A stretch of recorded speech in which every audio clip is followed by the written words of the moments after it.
Okay, brilliant. Welcome to another episode of Scale Sales. Really honored to be joined by Peter today. Peter, if you could just give us a brief introduction to yourself and the company you're working at, please.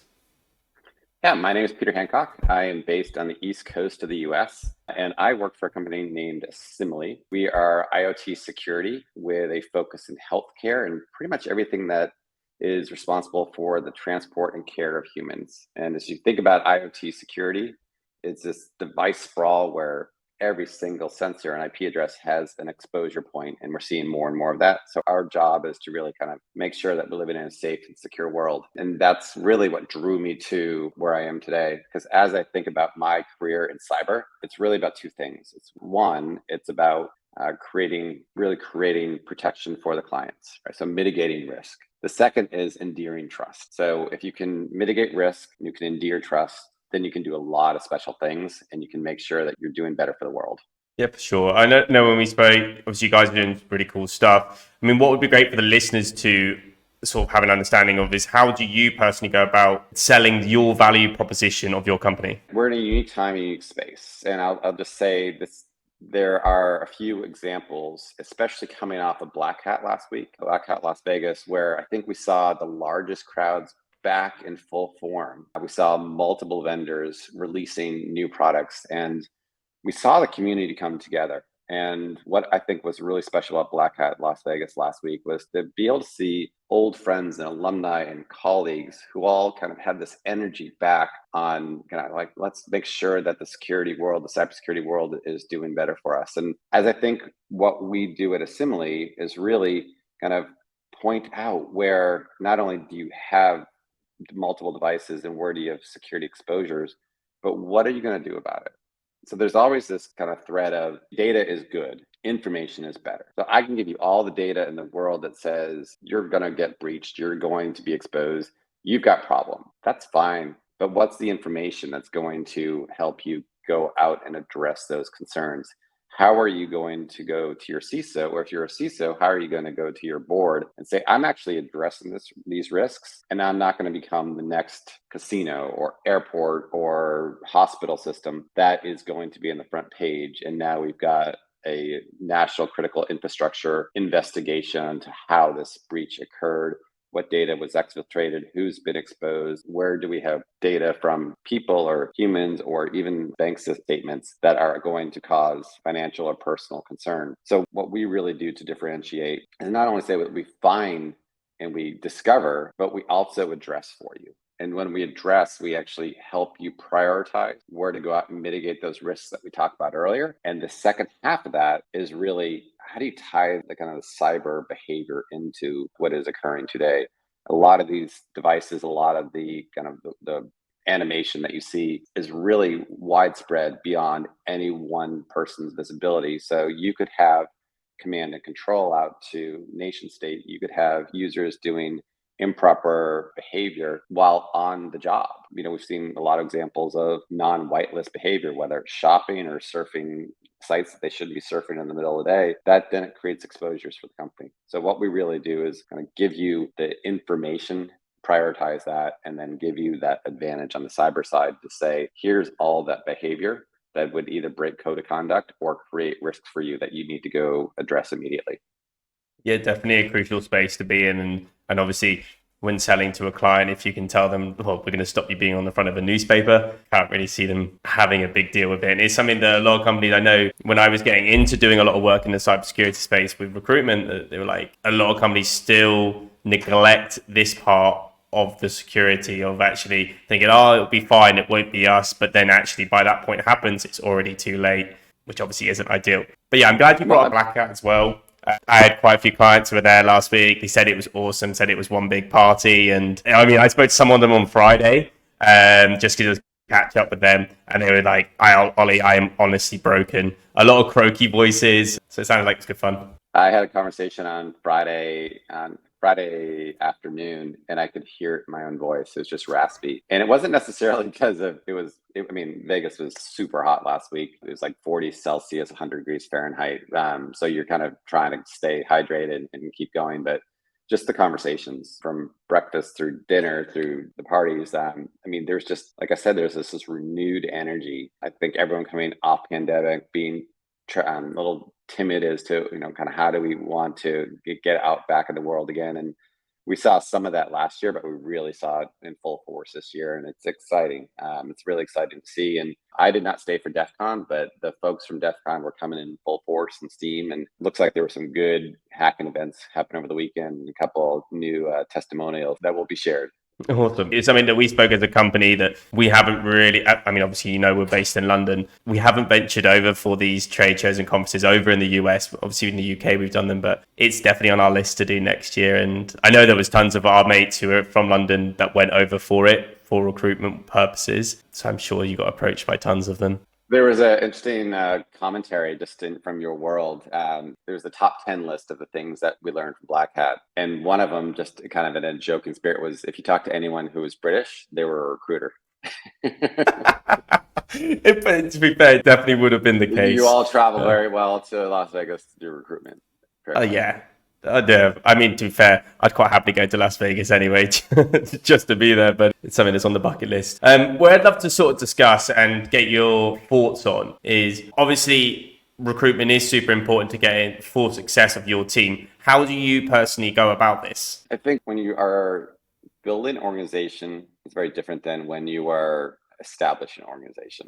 And you've got to really kind of prioritize understanding the culture of the company that you are building, if you are in that kind of true build mode like we are today, or if you're established, how do you further that culture and how do you kind of do your own disruption? So you want to be very mindful of the culture of the organization that you're either building or you're sustaining and you're growing, right? And those are two very different mindsets. So in the world that I'm in today, I needed to really kind of find a couple of key individuals who were willing to take some risk, had established experience, and really had built a Rolodex over the history of their career. Because that's the world that I'm living today, is that networking above all else is going to propel us further into the marketplace and get us working with more and more of the strategic partners. And those are the two main criteria. Is there a cultural fit? And is there that level of experience in networking to go build with pretty much a kind of a fresh start, clean slate? So is your risk level high? That was one of the biggest pieces in that build stage. Now, maybe there's many people here today listening to this podcast that are kind of thinking about, where do I want to go? Where do I want to go to a startup? Do I want to go to an established firm? And I think for those people, what I would really recommend is kind of doing a poll. Look, in the US, we have Glassdoor. I'm sure in the UK, you've got something similar. Really kind of understand the feedback, the commentary. If you know people through LinkedIn or other social networks, kind of get an understanding of, is this a good experience? Is there a growth pattern ahead? Can you see an eye for the future? Because depending on your career and stage, what's working for someone in their later half of their career may be perfect for someone in their younger, and vice versa. So I think there's a couple pieces that you have to take it back on. Is one, what are you seeking in your career? Are you seeking to kind of propel and grow and climb that ladder and establish yourself up to leadership? Or are you in a good spot where you've had a really good career and now it's time to pay it forward? And I look at kind of, at least for me, where I am now, it's pay it forward. I've had a good career, done a lot of special things, worked with a lot of special people. You've had some of them on your podcast already. And now it's time to pay it forward. And in that experience, it's about, how do I help those that are coming up next to build? So whether that's mentoring people for leadership positions, or to transition into maybe a second or third line leader, or to even go beyond that to potentially board seats or advisory seats, really encourage them to expand beyond just the job. Because there's a lot of kind of nuance to like building your brand. And building your brand just doesn't mean what you do at work. It means what you do outside for the community, and especially in the security world. Are you attending the ISACA events? Are you speaking at public events? We've just talked about Black Hat, or RSA, or whomever, whatever those conferences are. Are you really looking to establish that brand? So when I think about it, again, it comes back to culture. And then you've got to really understand the pace of that company. And the pace of that company could be hard and nonstop, and it will require some Saturdays and Sundays. So the other piece that I've gone back to time and time again, especially recently, is kind of what's your grit factor? And we've seen Angela Lee Duckworth out of UPenn. There's probably that book back there somewhere that talks about the grit factor. And grit's not like going hard 24 hours a day till you burn out. That's not grit. That's just chaos. Grit is really about how do you go in sprints and stints to give it up your all, but then you get rest. Because there's another book back there that talks about how rest is the most important thing you can do. So you can't say, I want the 25th hour of the day or I want the 8th day in the week, because that will lead to burnout as well. So there's a temperance of knowing your body, knowing your mind, and how much you can give. And if you are an endurance athlete, you may have trained your body, your mind, mostly your mind, to have more kind of will and grit into the system. And if you're not, then you kind of approached it from a different angle. So kind of long answer to say, culture is very important. Understand the culture, understand how you fit into that culture, understand what you're willing to give and where you are in your career, because that is important to, are you on the rise? Are you on the kind of on the pay it forward side of the equation? And then what is the value prop? So as many people are interviewing today, I always encourage them to interview their employer as much as they're being interviewed themselves. Yeah, for sure. I think that last point there is super crucial, that you do have to interview your employer when you're going to choose somewhere. I think it's getting out of that mindset of that I would be lucky to work there, but actually they would be lucky to have me. And then having that self-belief that you are, if you value yourself and you value the service you bring, then that's the mentality you should have in an interview. Something that we always try and communicate with our candidates when they're interviewing. And another thing that you touched on, so I mean, we use as a company, and we tell candidates to as well, RepView, go and have a look at the ratings, who's hitting their quotas and everything like that. What an awesome website, and obviously it's ever growing, so we push them that way. But as well, you said about mentors. One thing that we realized very quickly with this podcast, a lot of people are scared to reach out to other people and ask for advice. Don't know why, but that is one of the biggest and most crucial things you should do. And so having guys like yourself share your knowledge and everything is great. People just listen to it. But I tell my team all the time, don't be afraid to speak to other recruiters. If you know someone's doing well in another company, 90% if they're a salesperson, they're not going to not tell you what they're doing unless it's top secret and they don't really want to help and they're just an asshole. But like, they probably will tell you and they probably will try and help you, because we're salespeople. We love to boast our ego. Someone's reached out to me. They must think I'm great. I'll tell them everything. Like, it's just getting past that barrier. And to think that we deal with failure on a daily basis or rejection on a daily basis, you would think it would come more naturally to reach out to people. I'll give you a great example. There were some decent announcements of layoffs last week, actually a couple rounds. And while those people were not, and we keep going Black Hat because it was, but I reached out. I saw some names that were familiar to me and people that had either helped me out in the past or had been part of my teams or worked with. And I reached out and said, what can I do? A text message, a LinkedIn message if I didn't have their phone number, or a phone call and say, what can I do? I'm here now. Almost find anybody you need. Let me run them down. So one of those folks has an interview set up for this week. Another one is kind of preparing what they kind of need. And then I'll give you an example from like maybe the earlier rounds this year. I've been in contact with 2 or 3 other folks who it is taking them a little bit longer, but weekly coaching sessions. And that's the pay it forward side of it. Some of them are in the same age as I, but kind of different stage of their career where they're still kind of climbing. And, I've got a different perspective because, over the course of hiring hundreds of people in my career, you kind of get a sense for like, what is the kind of the gold that's in conversations. And I think for anyone that's in kind of the search mode right now is, what is your story? What's going to set you apart? Why are you different? And what do you bring to the table? To your point, some of the best jobs in the world look great because they're giving you a fantastic on-target earnings and the brand is great.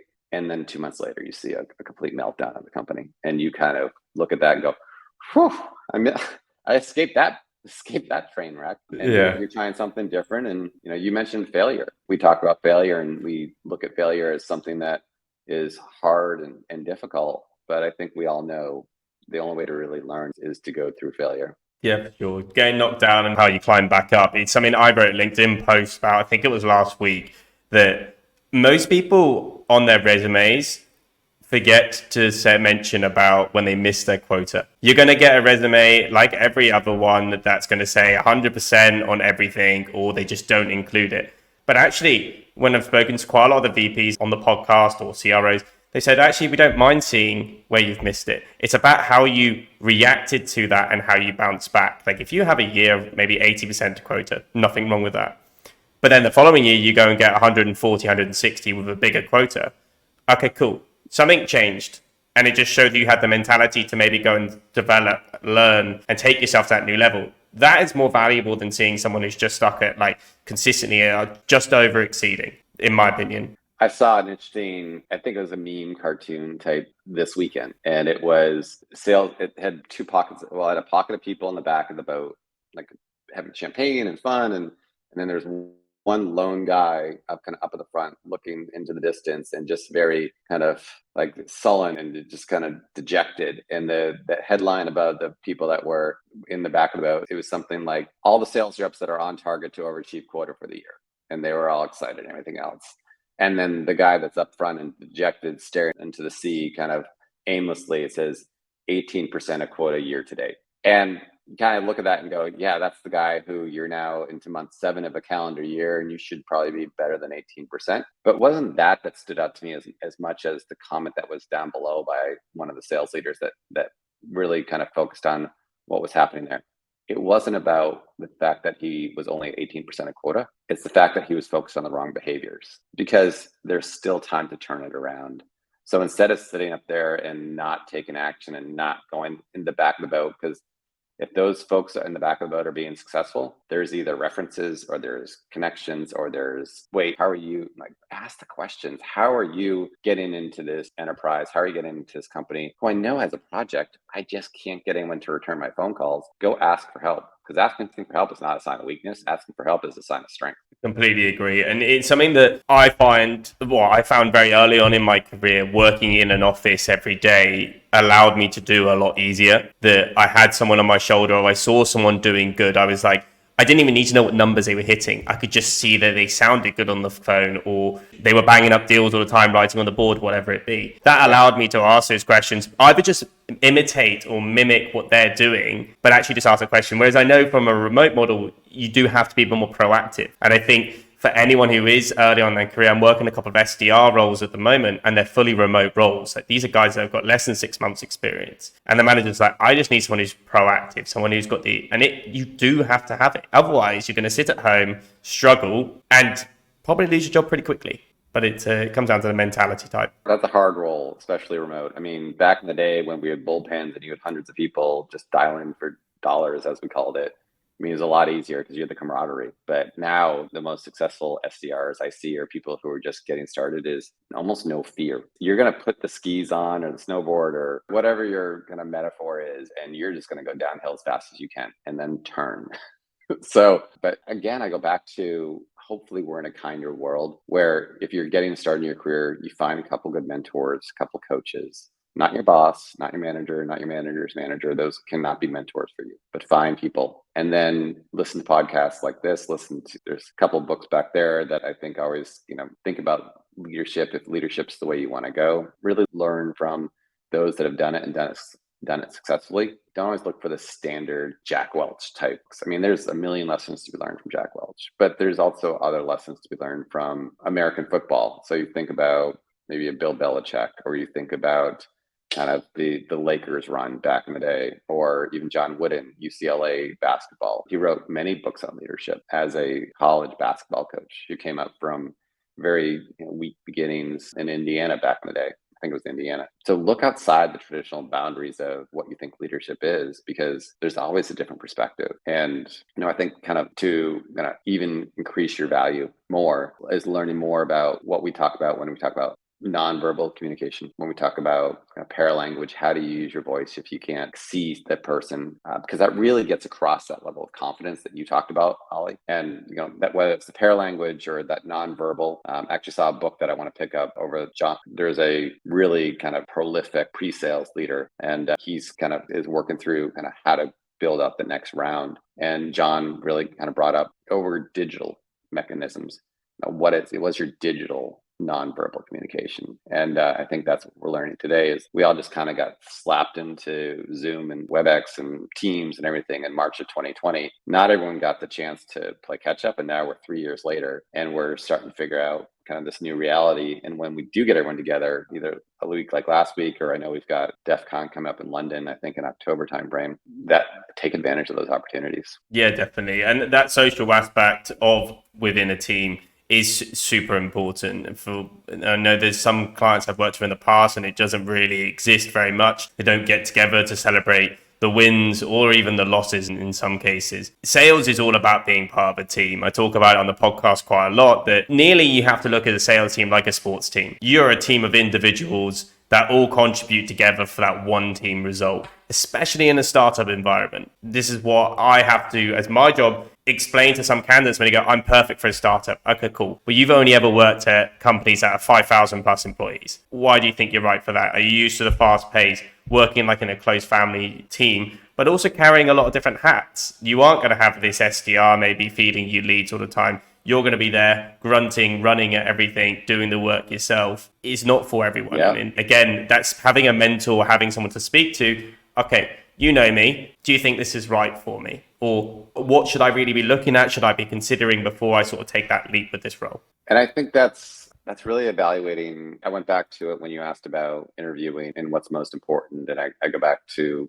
culture and understanding yourself. And I'm going to use an example that was very prolific when we were going through kind of our next wave of leadership building. And I know you've heard this term because I've heard it on one of your previous podcasts, the Johari window. And it's really, you know yourself, but do others know you? And I know Kevin Isaac mentioned and during your podcast, but for those that don't know Johari window, it's a good way of really evaluating what do you know about yourself, what do others know about you, and what are your blind spots? And it's a good exercise that we all went through kind of together during some workshops back in the day. So we all have this kind of anchor to a couple of those things that are very important. I think the other kind of important concept that came out of those workshops that we did in London all those years ago was attribution error. I go back to attribution error all the time, which is if you interact with someone who is just in a grumpy, stained, stinky mood one day, and that is your first interaction with them. And I think we see more and more of this these days. You don't know what has happened in their lives. You don't know if they've had a death in the family, they were in a car accident, they lost their wallet, whatever it is. And that's going to set off their mood. And if you associate that behavior to them as the person, and that's who they are all the time, attribution error. So there's a aspect of kindness that giving people a second chance. So I've had in the last year or so, I'd say there's been half a dozen interviews where I asked the person to come back and do it again because I knew they were better than that. They missed the assignment. They missed the presentation criteria.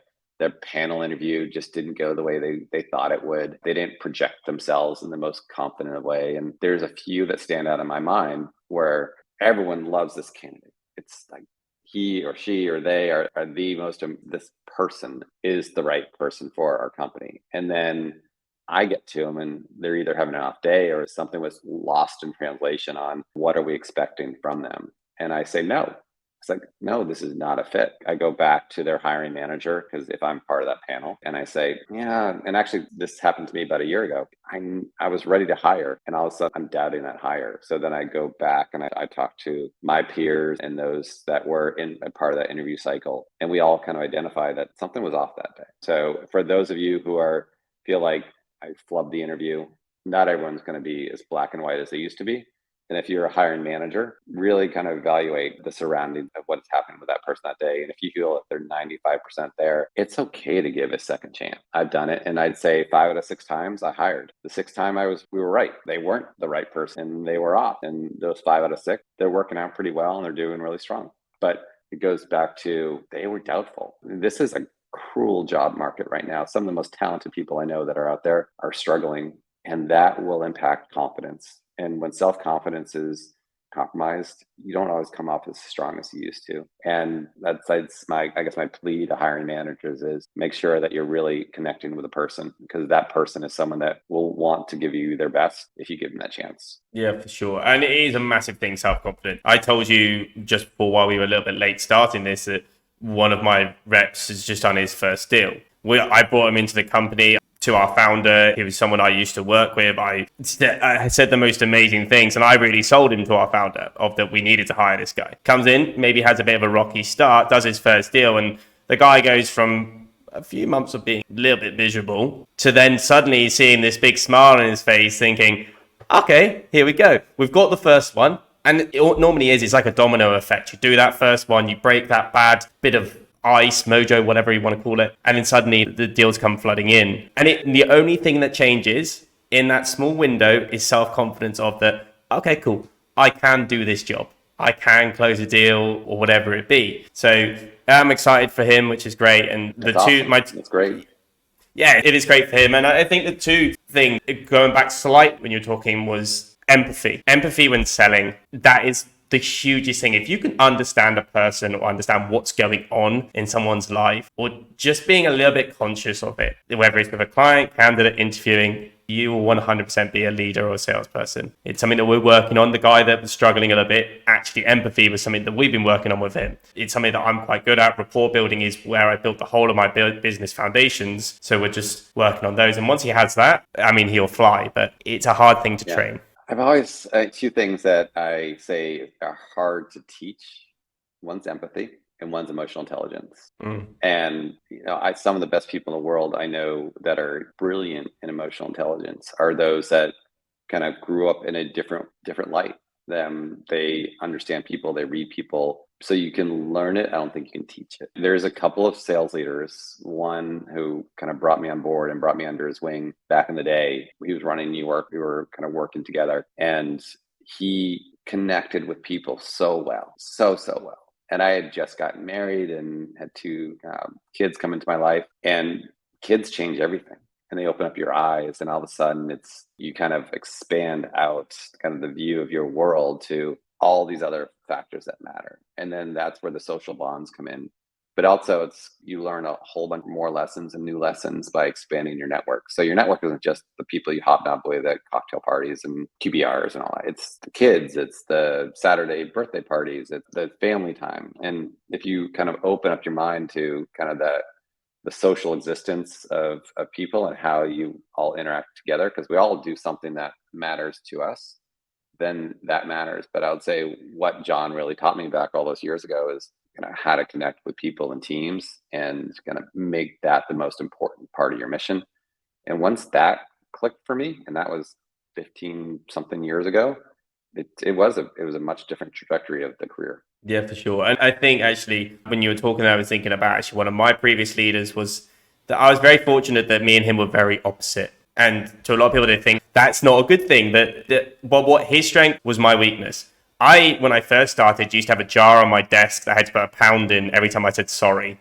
Because I said sorry to every client, every candidate. It was like, oh, sorry, I'm really upset. So I just used to put a pound in it. But he was a super direct communicator, was quite aggressive with clients and candidates, but to get his point across, which I had none of it. I just wanted everyone to be my friend. I was like, if they can be my friend, they'll buy from me. But actually, I learned how to communicate in a whole different fashion because that was what he was good at. He probably won't agree with this, but I probably taught him how to be a nicer person as well. And I'll send this to him and tell him and he'll find it fine. But I think someone when looking for that leader, it's about finding someone who actually maybe is a little bit opposite. Someone who's going to teach you something that you don't already know or that you need to develop in your career. I mean, whether it's your spouse, your significant other, you do learn from the opposite. And life is a journey.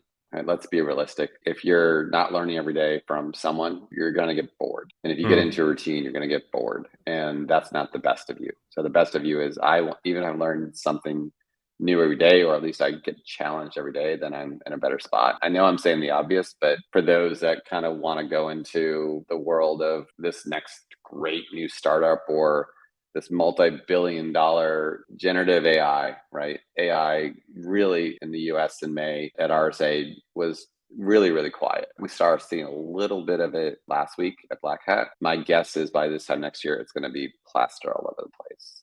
So we're still seeing kind of the trends of last year kind of pull forward because we weren't quite ready for kind of the AI side of the world. We had a great show because we were able to kind of talk about a kind of deluge of technology that is hitting people and they don't even know it because these are devices you can plug into your networks with old operating systems and a million vulnerabilities and Someone's going to find them and someone's going to expose you.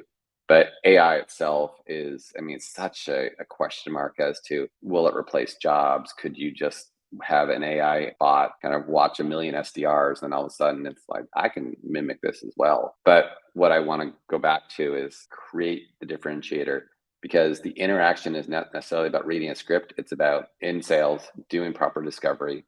You said it yourself, creating rapport. I'm working with someone right now who is fantastic with rapport. He'll get on the phone. First 5 minutes is about building the confidence, building the connection, whether they're here in the US or they're abroad, and he breaks down those walls. So the next 55 minutes of that conversation, we're going to learn more than if we just kind of bumped right in. It's very common in different parts of different cultures, but you just got to understand, I think people are more willing to share their lives now than they were a couple of years ago. And really, it's that rapport building that is going to matter. So you can't always learn it, but you can observe it. And if you can observe it and kind of internalize it and make it your own, then that will help you as well. Yeah, for sure. No, I think that's some really good advice there. And something that I tried to bring in and instill into my career so far. Where I would love to sort of delve into is a little bit about sort of how you go about identifying future leaders. What are the characteristics or things you look for in these individuals? So I've got this phrase that I stole from somebody,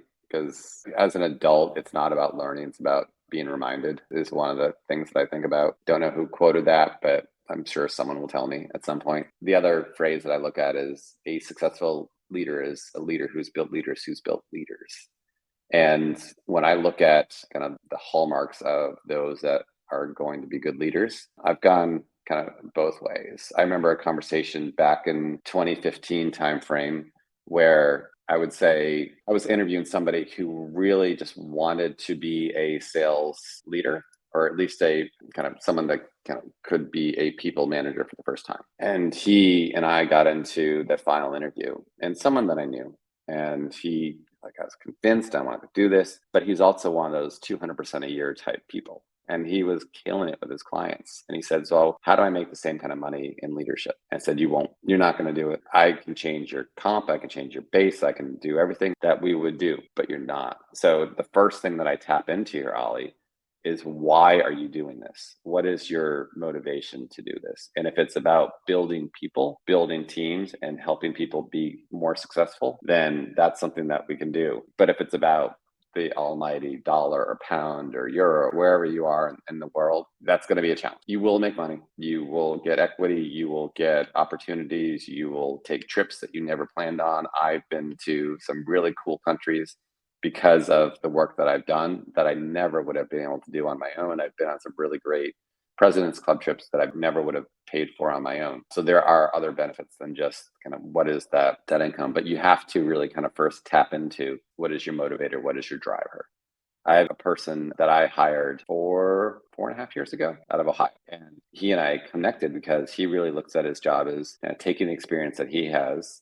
He's mid in his career and he wants to pay it forward and help build that next round of leaders. So you tap into that first part. The second part is, what are the most important attributes of a leader? And this is where I go to consistency, transparency, and accountability. Now, those aren't fun, right? Accountability isn't fun. We talk about it, making sure that people are staying on track, that they're hitting quota, or that they're following through on their goals and their targets. But consistency is really important, because the teams, the people, as a leader, and I say this all the time, it's on my LinkedIn profile, I work for my teams. Right? So if you come in one day hot and you're demanding that they need to increase productivity by 300%, and the next day you're coming in saying, nope, we're not doing any of that, we're actually going to go do something 1000% different, they don't know what direction to drive in. So you can't keep changing the goalpost. The goalpost has to stay the same.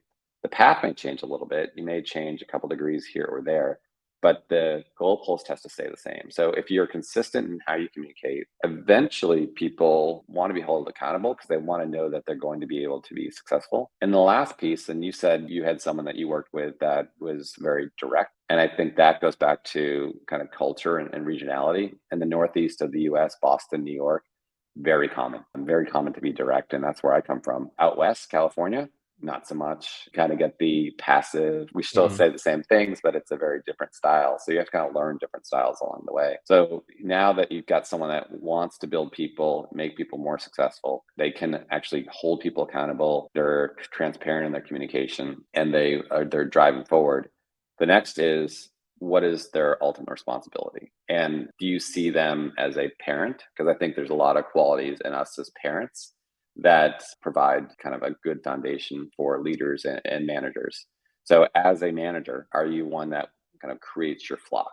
Do you, even if it's a team of 8 or 10 or 12, do you go out of your way to think about, I'm not going to just go to our offsite and go do a dinner, but maybe I go take them to an event, maybe go indoor skydiving or X throwing or something that creates camaraderie. So then you start seeing like a culture within a culture, like a team culture. And then if you start seeing those teams that will do anything for each other, I need help, and the teammate is driving them forward, phenomenal. So then you give that person time to kind of build and understand what needs to occur. As they get to the next level, that second level, where they're managers of managers, the most important thing that I see, and you can see that in the Ram Charan's book of Leadership Pipeline, is delegation. Can you delegate and hold people accountable? And that gets to be really important because you can't be everywhere all the time. And I think the first failing of second line leaders is you think your job is the same, just more of it. When you realize, no, I need to now be able to delegate the way that I worked, or a version of the way that I worked, and then go be the advocate, go sit in the room that they expect me to. So our budgets get approved and our headcount gets approved and our raises get approved, or whatever is important to the team at that time. The investment, so we can go, create this new product line. That's the most important thing. So as you get into second line, I think it's really about keeping the accountability alive, but now learning how to delegate. And then the third line, as you get into kind of that executive level, is how do you advocate for your team? So I saw a really neat quote a couple weeks ago. It said the best leaders are the ones that speak for you when you're not in that room, and those are the ones that really will advocate for a person, not because it serves them, but because it serves the person that is waiting kind of in the wings for their opportunity to get into a room or get into, kind of give me the chance, get me in the race, get me on the field, get me in the boxing ring, whatever it is, give me that chance, and I will prove you right that I'm that right person. So I look at all of that and say, there's a culmination. There's years and years and years of build up to see that the people are kind of making the right choices and that they become advocates. And as a leader, if you can embrace how people want to be successful and how you can help them be successful, you will all be successful along the way. I say it many times that I'm successful because my teams are successful. And if you go back to the point of, eventually you all will see customer success, you will make money along the way. I mean, that's why we got to pay our bills and our mortgage and everything, but it's not exactly about just kind of doing it for no purpose whatsoever.